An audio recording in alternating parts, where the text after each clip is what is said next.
What's good, man? What's good, man? I'm back, man, with another vid. That's a good one right here, though, man. I ain't gonna lie. It's gonna be a good one right here. I always want to know what did happen. Heard about it, but I'm gonna get still with it. If y'all want to share with me, man, y'all subscribe to the channel, man. Y'all subscribe, man. So y'all won't miss out on the vids, though, man. But now this is gonna be about rapper Girl 100K, 10K. This is a Houston rapper, a cartel, a Mexican rapper. I'm not gonna get this started, though, man. I been wanting to watch this right here. I ain't gonna lie. Man, what's up, everybody? Welcome back. The EOS is 1090 Jake, and I'm rocking with y'all rocking with me. And for this video, let's get right into it. When it comes to killer rappers, a few names may come to mind. But just outside of Houston, Texas, a new killer would emerge into the spotlight with a smile. A reign of terror. Now, documented gang leader Christian Cavazos will spend life in prison. He killed 5 people in 4 months and pled guilty to it. A judge sentenced him today after prosecutors showed some of these murders were captured on video. Cavazos drove by with other gang members shooting. Dozens and dozens of rounds. Gang, we gonna come to the shoes, let 100 out. Nigga play and get caught in his forehead. On the hotel, drink it all day. Spin the block and we left about 4 days. Shamil McGowan's son Ryan was shot in his car in September 2019. He kept hunting my son down like an animal. But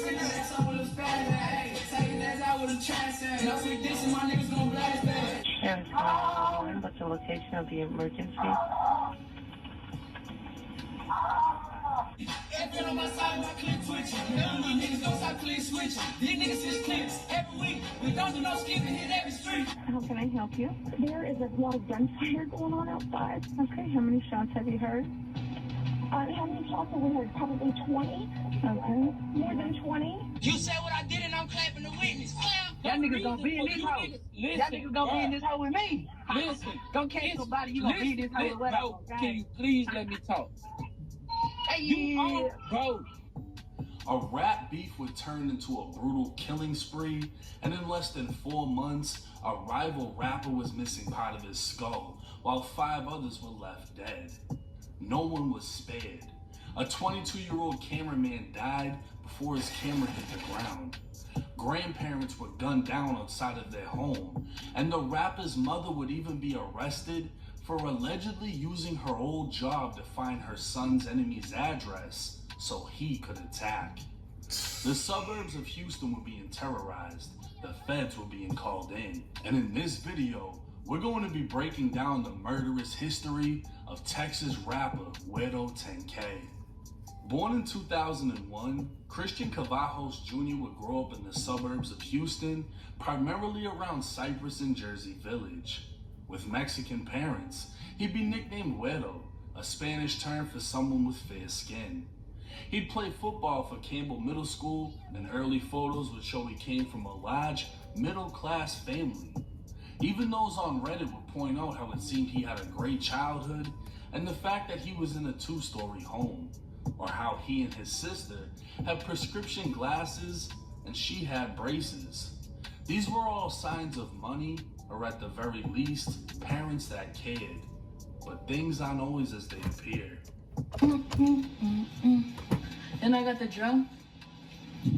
Then I got more clips. What the world? Y'all see this right here? Y'all see this? The 762 is burning. Christian Cavazos Sr. would stand out in family photos, while Wedo's mom didn't appear in any. His father's appearance and demeanor didn't match the rest of his family, and he never smiled. It's said both parents would remain in Wedo's life, but the influence they had is unknown. As Wedo reached his later teens, his appearance would drastically change. He'd attend Cypress Ridge High. I got 100 rounds on me, can't trust me a soul. I watch my own back, that's all I got. You niggas ain't with me, And multiple videos of Wedo fighting would make their way online. It was clear Wedo was nice with his hands, but the violence would quickly progress. 20 minutes from Jersey Village was another suburb named Greenspoint, just north of Houston. This was home to a rapper named Cash Out Ace. It isn't clear how or why things started, but when the match lit, the streets were on fire. Widow 10K was a member of a gang known as 10K, while Cash Out Ace was a member of Cash Out. And on September 6, 2019, the first body would drop. So far, no one has been arrested. The shooter still on the loose. Detectives say pistols and a rifle were fired up and down this block. Evidence markers, crime scene tape, and a stolen SUV riddled with bullet holes. Evidence of the deadly shooting early this morning. Somebody was screaming around here. Tina lives close by. Her family heard the screams, gunshots, and called 911. The shots fired, there were multiple shots fired. We haven't even started counting them yet. There were so many. It's really sad and really feel bad about that. Investigators say 2 young men were shot inside this SUV. One died on scene, the other fighting for their life in the hospital. He received several gunshot wounds. The crime scene expansive, stretching around a quarter of a mile, bullet casings everywhere. Investigators believe shots were fired between the SUV and a white sedan that sped away. However, detectives aren't sure who pulled the trigger first. At this time, we don't know if they are suspects or victims. Right now, authorities don't know the motive and have not identified the dead man, and they're asking anyone with information to come forward. It was 4:52 in the morning when the homicide unit was made aware of a shooting on Winfern Road. Just outside of a gated community, 19-year-old Ryan McGowan lay dead in the back seat of a stolen SUV. Ryan was a member of Cash Out, known as Cash Out Spaz. He'd been shot in the back, the bullet exiting his chest. Officers would observe 223, 9mm, and 357 SIG shell casings trailing down the road. That man say shot through the... What kind of bullet I think that was, though? I'll probably say 7.62. Had to be, cuz. Dang. Road. Officers would later learn that Spaz wasn't alone. He was with 2 friends, one of which was named Trenton Steele. They were all beefing with 10K, so they drove to 10K territory in a stolen SUV after learning a 10K member lived in a nearby apartment complex. While lurking in enemy territory, they were spotted by a dark-colored sedan that pulled up and opened fire, striking the driver of the SUV and causing him to crash. Trent would pull out the driver as the 2 ran across the street, leaving Spaz in the back seat. That's when the dark-colored sedan returned as a man got out and opened fire on Spaz, killing him. But how did the officers learn all of this? Because Trent sat down with investigators and told them the whole story. So technically, Cash Out was the first to slide on 10K, failing the mission so bad not only did one member die, another member ratted. But it wasn't immediately clear who actually killed Spaz. Looking at his Instagram, Spaz's last post would read, "I done lost so many of my dogs, I swear this year for y'all." And less than 48 hours later, his comments would be full of broken hearts.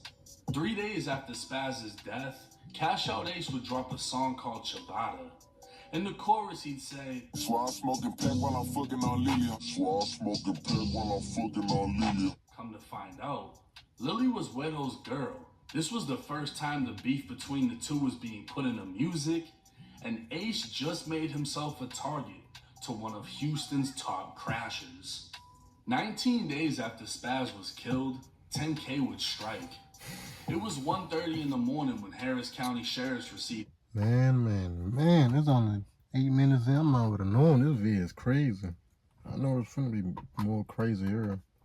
But I want to watch this though. I ain't gonna lie. This certain type, this specific one though. Dang. Gonna get back to it. Multiple calls for shots fired on Francitas Drive. This was Northwest Houston and Cash Out territory. Deputies arrived finding a heartbreaking crime scene. 65-year-old Ramiro Reyes lay dead in the roadway, while his 63-year-old wife Rosalva sat dead in the passenger seat of a purple Charger. Their son-in-law would be found inside of the home alive with a gunshot to the hip. Investigators will learn the couple had spent the night at a hospital bedside as Rosalva's elderly mother passed away. They just made it home, still grieving and tired after such a long night. But instead of finding the comfort of their beds, they'd be met with gunfire. 3 months would pass. The innocent elderly couple's shooter was still unidentified, and nobody knew exactly why they were targeted. It was now December 27, 2019, just 2 days after Christmas, and Cash Out Ace was recording a music video in North Houston. It was 9:31 p.m. when the call came in for shots fired.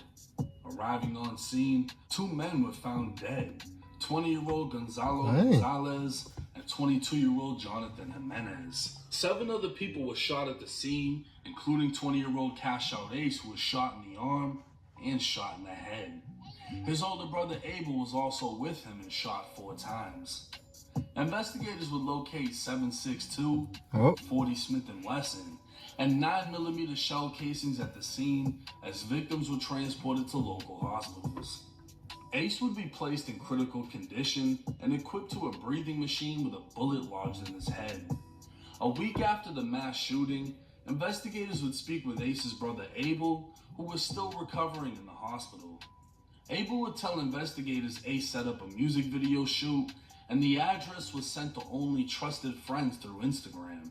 Ace had issues with the rapper Güero 10K, who was the known leader of the 10K gang. Abel would then say Güero and another man named Rico 10K had been threatening Ace for some time now and made threats earlier that day. Abel then said Güero and Rico had killed the old couple in Fallbrook. In fact, the night they were murdered, Abel received a video call from Rico around 1 in the morning. Abel stated Rico said, "Yeah, what's up? Where you at? We know you stay in Fallbrook. We know you stay on Pilot Point." Abel told investigators he used to live in Fallbrook with his grandparents, but doesn't live there anymore. When he saw Rico on the video call, he was with multiple individuals with rifles wearing ski masks.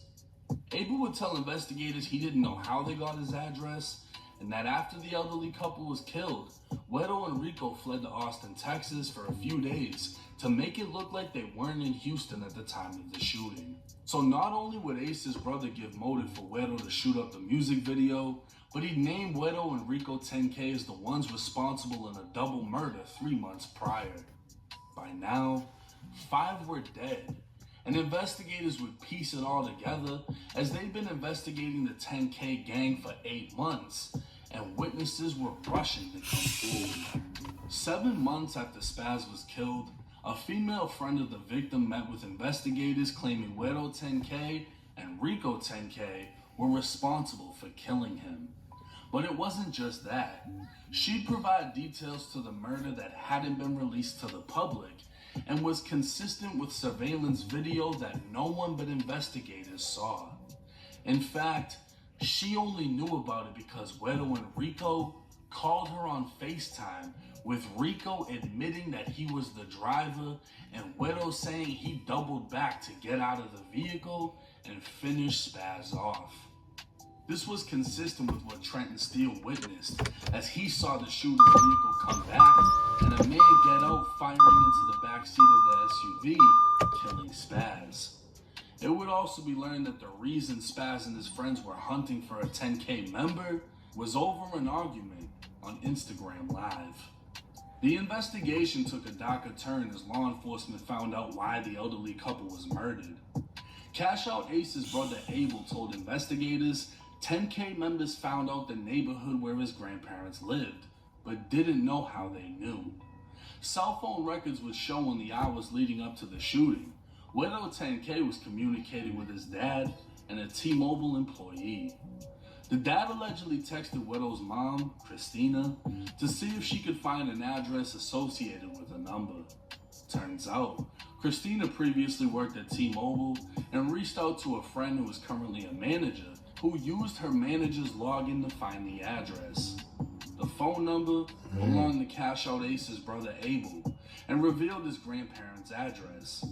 Güero and Rico were yet again trying to up the score after already killing Spaz, and while in the neighborhood of the address they were given, They spotted a purple Charger they thought belonged to Abel and followed it home. With Rico driving, Wedo opened fire. Kelvin, a member of 10K, would be arrested and would be the first to fold on 10K. He'd tell investigators they spotted the music video shoot, so he did a U-turn. Traveling past for the second time, Wedo opened fire with an AK-47, while Rico fired a pistol hanging out of the sunroof, and a third shooter named Roman Wise fired a pistol from the back seat. But that wasn't all. Kelvin was trying hard to get himself a deal, knowing just for driving he'd be facing life, if not worse. He told investigators he was there when Wedo 10K and Rico 10K saw on the news that they killed an elderly. He going down too, man. Yeah. So no need to be trying to. Man, it's so crazy, man. They say he folded. Couple, but he said they weren't sad. They were happy, figuring they'd killed Abel and Cash Out Ace's grandparents. An overwhelming amount of evidence would lead to the downfall of the 10K gang, as everyone involved was arrested, and under Texas law, for capital murder, they faced death by execution. Kelvin, the driver who snitched on the rest of 10K, took a plea deal and would be sentenced to 20 years in state prison, with 3 years time served, leaving him with 17 years left. Under Texas law, he'll be eligible for parole in the next 8.5 years. Louis Santee, aka Rico 10K, took a deal for 60 years in state prison and will be eligible for parole in 30. Roman Wise would take a plea for 30 years, leaving him eligible for parole in 15. The only one left was the leader of it all, Wedo 10K. 22-year-old Wedo. Ooh.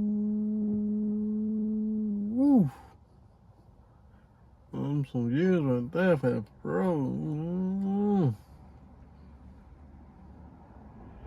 Took a plea deal to spare him a death sentence and was sentenced to life in Texas prison. He will have to serve 40 years before being eligible for parole, meaning Wedo will be in his early 60s before even being considered for freedom. Only 17 years old when he killed Spaz, by 18, he killed a total of 5 people and showed no sympathy. In fact, Wedo never broke a smile as both pictures and videos of him incarcerated would emerge as he fought this case. A war essentially started by Cash Out would be finished by 10K, but leave both sides devastated. Cash Out Ace would have a large portion of his skull removed and speak on his recovery process as he had to learn to walk and talk again. Ace would continue on his career with his brother Abel at his side, both men surprisingly still claiming ties to the Crips and Hoover Street gang, although Abel cooperated against 10K by providing investigators information and saying they were responsible for the elderly couple's murder. Even Trent, who went on the failed hit that left Spaz dead and started the war with 10K, would go on to become a rapper after cooperating with the police against 10K. And finally, the victims. 19-year-old Spaz was killed after the hunter became the hunted. He intended on killing a rival 10K member, only to be left behind by his friends and executed in the back of an SUV. The Reyes couple, already grieving a loss, were murdered in cold blood after a case of mistaken identity and a suburban gang war. Yeah, it wasn't even Gonzalo Gonzalez. Oh, man. That wasn't even a grandparent. Them the wrong people anyway. That's the crazy part about that. 20-year-old University of Houston student that had dreams of filming movies and writing films would die instantly while recording a music video for a rapper.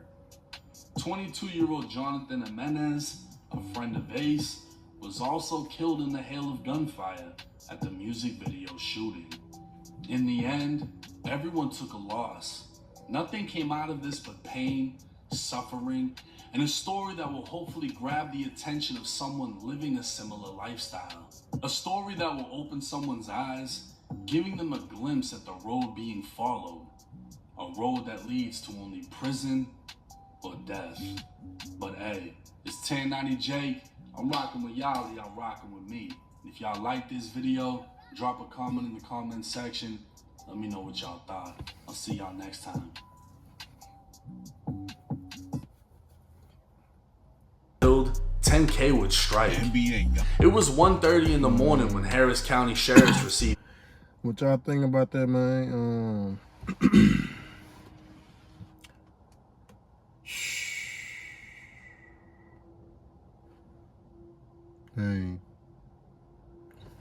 Hey, I said that was gonna be a good one, though. I ain't gonna lie. But what I think, multiple calls for shots fired on Francita's Drive. This was Northwest Houston and cash out territory. Deputies arrived finding a heartbreaking crime scene. 65-year-old Ramiro Reyes lay dead in the roadway, while his 63-year-old wife Rosalva sat dead in the passenger seat of a purple Charger. Their son-in-law would be found inside of the home alive with a gunshot to the hip. Investigators will learn the couple had spent the night at a hospital bedside as Rosalva's elderly mother passed away. They just made it home, still grieving and tired after such a long night. But instead of finding the comfort of their beds, they'd be met with gunfire. 3 months would pass. The innocent elderly couple's shooter was still unidentified, and nobody knew exactly why they were targeted. It was now December 27, 2019, just 2 days after Christmas, and Cash Out Ace was recording a music video in North Houston. It was 9:31 p.m. when the call came in for shots fired. Arriving on scene, 2 men were found dead, 20-year-old Gonzalo Gonzalez and 22-year-old Jonathan Jimenez. 7 other people were shot at the scene, including 20-year-old Cash Out Ace, who was shot in the arm and shot in the head. His older brother Abel was also with him and shot 4 times.